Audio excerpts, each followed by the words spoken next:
नौजवान को अपने रास्ते से भटकाने का कोई कसूरवार है तो उसको लोग कहते हैं फारूक अब्दुल्ला, उमर अब्दुल्ला, महबूबा, तारगामी एटसेट्रा एटसेट्रा। मुस्लिम राष्ट्रीय मंच के चीफ पेट्रॉन और आरएसएस के national executive member Indresh Kumar ji इस वक्त मेरे साथ है। सर, सबसे पहले तो आपका मंदिरों के शहर जम्मू में हार्दिक अभिनंदन है। मंदिरों का शहर, माता वैष्णो की कृपा का शहर, जहाँ पर शेर और बकरी समान रूप से पानी पीते रहे हैं एक ही घाट पर, ऐसे समन्वय का, प्यार का और अध्यात्म की नगरी जम्मू, इसको नमन है। और मुझे पूरा विश्वास है कि जम्मू कश्मीर के अंदर के जो हिंसा है उसको भी ख़त्म करने में एक बहुत महत्वपूर्ण भूमिका निभाता रहा है।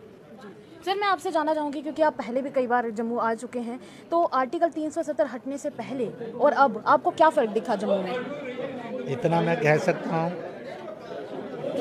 आर्टिकल 370 हटने से पहले मैं भारत का नागरिक होते हुए भी जम्मू कश्मीर का नागरिक नहीं था। अब मैं भारत का नागरिक हूँ, यानी मैं जम्मू कश्मीर का भी नागरिक हूँ। इतना हो गया, we are one nation, so we are one people, so we have a common nationality. नहीं तो हमारी नागरिकता और नेशनैलिटी में भी दुविधा आई हुई थी। सबसे अच्छी बात हुई है कि जम्मू कश्मीर हिंदुस्तान का था, अब वो हिंदुस्तान का हो गया है। इससे जम्मू कश्मीर के नागरिक को भी एक नेशनल आइडेंटिटी मिल गई और उसके अंदर का अलगाववाद ख़त्म हुआ और इसलिए तिरंगे की आन बान शान बनने लगी। नहीं तो यहाँ तिरंगे का अपमान भी कानूनन किया जा सकता था। अब तिरंगे का अपमान नहीं, सम्मान यह यहाँ स्थापित हुआ है। और पूरे विश्व को पहले ये पता था, 370 से के साथ ये पता था, Jammu Kashmir is a full part and partial of Hindustan और नॉट। अब क्लियर हो गया पूरी दुनिया को, जम्मू कश्मीर इज़, वाज और will remain A part and partial of Hindustan. Sir, आप थोड़ी देर पहले अभी अलगाववाद की बात कर रहे थे। पहले की अगर बात करें तो जम्मू कश्मीर में देखा जाता था कि मिलिटेंसी पीक पर थी। अब की अगर बात करें तो मिलिटेंसी जो है वो टारगेटेड किलिंग पर आ उतरी है। कहीं मिलिटेंसी का कुछ ऐसा ही हाल तो नहीं हो गया जैसे पुराना जो बुजुर्ग होते हैं, जिसे पता है कि अब मेरी मौत निकट है तो वो तारे गिनता है, तो क्या आतंकवादी भी कुछ इसी तरह के काम कर रहे हैं? मैंने जम्मू कश्मीर को हर हफ्ता नहीं, प्रतिदिन लोगों को मरते हुए देखा है और सुना है और भुगता है। मेरा भी आतंकवादियों ने अपहरण करने का 3 बार असफल प्रयास किया, वो सफल नहीं हो सके। यहाँ पर प्रतिदिन अखबार पढ़ते समय टीवी ऑन करते ही लाशों से गिनती शुरू होती थी। अब ये हालत हो गई है कि महीनों महीने घट जाते हैं। There is no target killing, target भी नहीं है, टारगेट किलिंग भी नहीं है और ना ही आतंकी किलिंग्स हैं। बल्कि कभी कभार कोई घटना घटती है और वह अंदरूनी और बाह्य तत्व मिलकर इसलिए करते हैं ताकि पीस को लगातार डिस्टर्ब किया जा सके। इसलिए मैंने जम्मू कश्मीर को वो भी देखा है जब रोज़ लोग मारे जाते थे। अब महीनों बीत जाते हैं तब भी हत्या नहीं होती है। फिर भी टारगेटेड किलिंग करके आतंकी इस बात को बता रहे हैं कि वह पूरी तरह से पराजित हो गए हैं, हताश हो गए हैं और अब टारगेट किलिंग से लोग डरते नहीं हैं। मुझे लगता है कि एक दिन आएगा कि आतंकवादियों को लोग स्वयं होकर अपने गांव में, मोहल्लों में पकड़वाने भी लगेंगे और उनको सबक भी सिखाने लगेंगे। The time is coming towards that, उस तरफ समय बढ़ रहा है। सर, जाते जाते आखिरी सवाल मेरा रहेगा।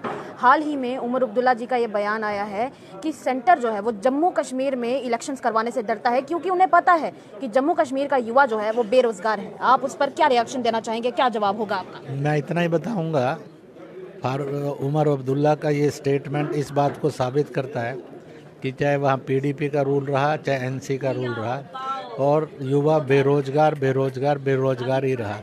आज बेरोजगार एक ही साथ नहीं हुआ है, वो लगातार बेरोजगार चला आ रहा था।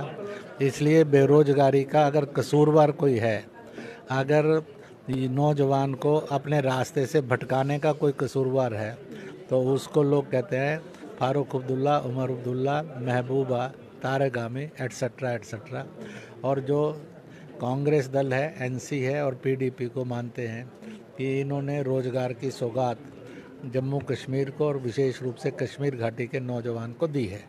सर, जाते जाते जम्मू कश्मीर की जनता के लिए आपका कोई प्यार भरा मैसेज? मैं जम्मू कश्मीर की जनता को कहूँगा कि वो हिंदुस्तानी थे, हिंदुस्तानी हैं और सदा हिंदुस्तानी बनकर रहें। इसी के अंदर उनका सुनहरा भविष्य छिपा है और इसी से उनकी विश्व के अंदर इज्जत भी छुपी है। आज तिरंगा झंडा लेकर यूक्रेन और रूस के युद्ध के अंदर भी अगर किसी ने भारतीय झंडा ले लिया तो वह सुरक्षित और सम्मानित बचकर जा सकता है। सीरिया में भी वह सुरक्षित हो सकता है, वह अमेरिका में, इंग्लैंड में भी सम्मानित है। भारतीय तिरंगा यह इस देश के 140 करोड़ लोगों की आन बान शान है। जम्मू कश्मीर के युवाओं को और कश्मीर घाटी के लोगों को कहूँगा वो अलगाववाद से, हिंसा से हटे और हिंदुस्तानी बनकर गर्व से कहें हम हिंदुस्तानी, हम हिंदुस्तानी। उनके भविष्य की तस्वीर बदल जाएगी। इसलिए come forward and join in a race of Hindustani, they will get the और बेस्ट फ्यूचर। बहुत बहुत शुक्रिया सर, बातचीत करने के लिए। आपने अपना कीमती वक्त हमारे साथ जाहिर किया, उसके लिए बहुत बहुत धन्यवाद। मेरी तरफ से भी बहुत बहुत धन्यवाद। बिटिया एक अच्छी और पत्रकार के रूप में विकसित हो, इस भविष्य की सुंदर कामना करता हूँ। बहुत बहुत शुक्रिया सर। तो ये थे हमारे साथ मुस्लिम राष्ट्रीय मंच के चीफ पैट्रॉन और आरएसएस के national executive member Indresh Kumar ji. तो आपने इनका बयान सुन लिया है। अपनी ज़रूरी राय जो है वो कमेंट बॉक्स में ज़रूर व्यक्त कीजिएगा, क्योंकि आपकी राय हमारे लिए बहुत महत्वपूर्ण है। फिलहाल के लिए मुझे और मेरे सहयोगी सुरजीत भगत को इजाजत दीजिएगा। मिलेंगे अगले वीडियो में। देखते रहिए जमुना दाग विजन। जय हिंद।